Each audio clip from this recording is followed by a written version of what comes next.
Last travel of the year ko this 2025 sa USA. Samahan niyo ako dito sa Las Vegas para umatid ng 8 Fest, sa Los Angeles, California, sa Washington DC at syempre sa New York City. Lumipad ako via Philippine Airlines papuntang Los Angeles, California. Welcome to the United States at syempre Hollywood. Kaya ang unang stop natin dito sa Always Sunny in California, syempre ang In-N-Out. Always fresh and always masarap at sakto Halloween season na pumunta ako dito sa may Disneyland. Syempre matik yan, Avengers Campus agad ako pumunta para makita ang idol ko na si Spider-Man. Sobrang saya ko na I get to interact with him, such a cool guy. Excited na ako sa movie niya next year at pumunta naman ako dito sa may Star Wars area para makipagkulitan sa mga Stormtrooper at syempre mag-rides na rin all over Disneyland and California Adventure. And look at that sunset, grabe, sobrang ganda. And capping it off with an amazing Halloween show sa Disneyland, grabe ibang experience to. And of course, Vegas is calling, ito yung pinunta ko dito. Nag-drive ako for the very first time sa Amerika papuntang Las Vegas. And this is easily one of the best drives of my life. Look at that scenery. And sa pag-drive sa Las Vegas galing LA, wag nyo kakalimutan puntahan to ang Seven Magic Mountains. And grabe, driving from LA to Vegas, must experience talaga to. Bucket list unlock sa akin. And finally, nakarating na tayo dito sa may Las Vegas. Check-in muna tayo dito sa may Resorts World.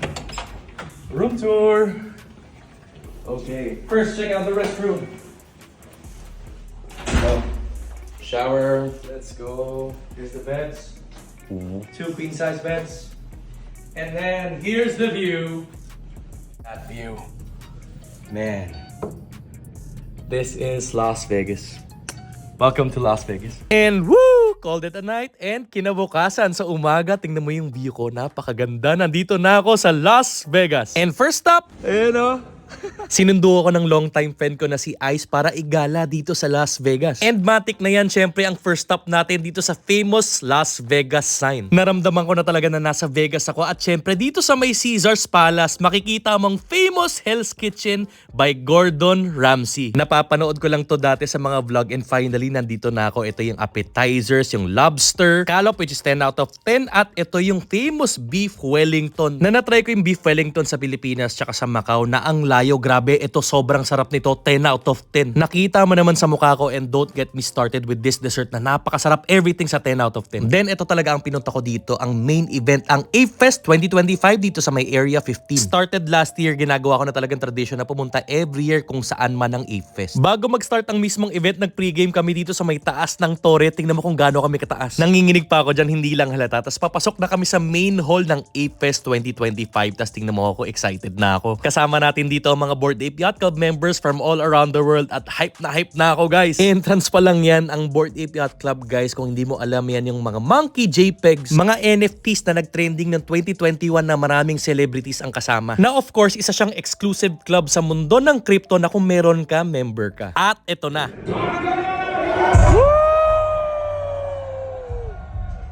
Ito nga pala si CryptoGarga, ang CEO ng Bored Ape Yacht Club. And kasabay din yan, every Ape Fest meron kaming update sa Bored Ape Yacht Club. Katulad itong metaverse na The Other Side. Na in fairness, trinay ko at ang ganda ng potential niya. More updates about Ape Chain and ApeCoin kasama ng Amazon. Major partnership ni Snoop Dogg tsaka Bored Ape Yacht Club na makikita mo dyan. Nakakatuwa kasi heavily involved siya ever since. Tas ito na, ang pinakinaabangan ng members, ang Clubhouse sa Miami, Florida. Na magsa-start na syempre sa 2026. And nagkaroon din ako ng chance to catch up and makipag-usap kay CryptoGarga, ang CEO ng Bored Ape Yacht Club for more updates. And to add into that, third year na ng collab ng Bored Ape Yacht Club tsaka BMW. And of course, ang main event, ang concert.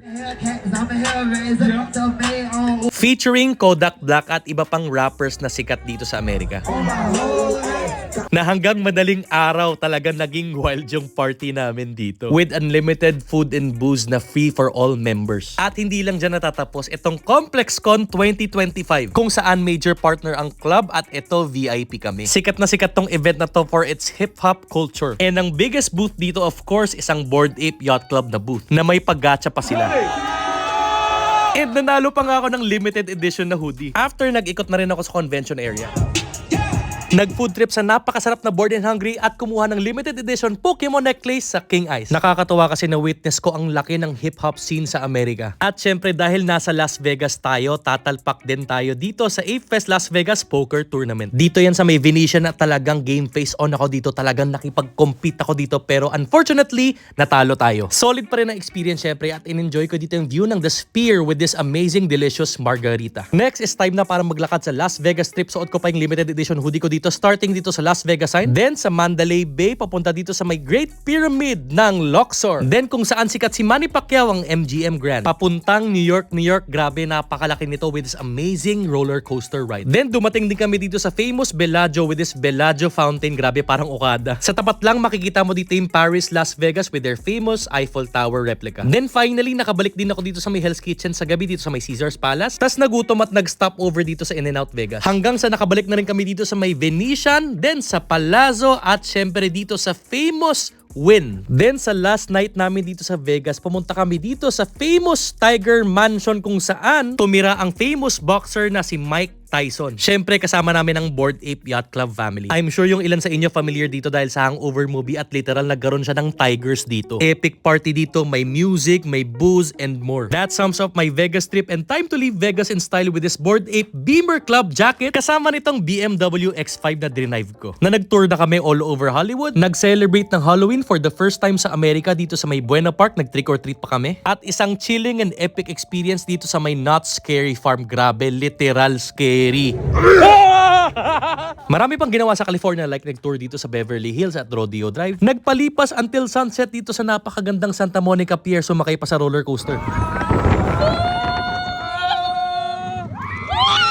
At hindi kumpleto ang Hollywood experience kung hindi pupunta sa Universal Studios Hollywood. Siyempre matik, Super Nintendo World tayo. Dahil maaga na-meet ko pa si Mario and Luigi tsaka si Princess Peach. And nakasakay din sa famous Mario Kart ride. Kung Nintendo fan ka, sobrang solid to. Sumakay din kami sa Jurassic World ride and more. Na-meet ko si Bumblebee, ang troll na si Megatron, si Homer Simpson tsaka syempre ang Minion. Then nag-butterbeer sa harapan ng Hogwarts before sunset. Tas nakita ko pa tong soon to open na Fast and the Furious ride. Grabe, mukhang epic to ah. Overall, amazing experience. At dahil NBA fan ako, pupunta kami dito sa may Intuit Dome para manood ng Clippers. At syempre ang Los Angeles Lakers para panoorin si Victor Wembanyama versus Luka Doncic na nakapag-game winner pa. Solid kasi panalo Lakers. Then sa last stop dito sa California, dumaan kami dito sa oldest operating McDonald's. Na kung napanood mo yung movie na The Founder na nandun si Ray Kroc, ma-appreciate mo to. Then it's time to leave the West Coast papuntang East Coast. Nag-stop over muna ako sa Denver papuntang New York City. First and foremost, to enjoy the fall season sa New York City. Grabe, napakaganda.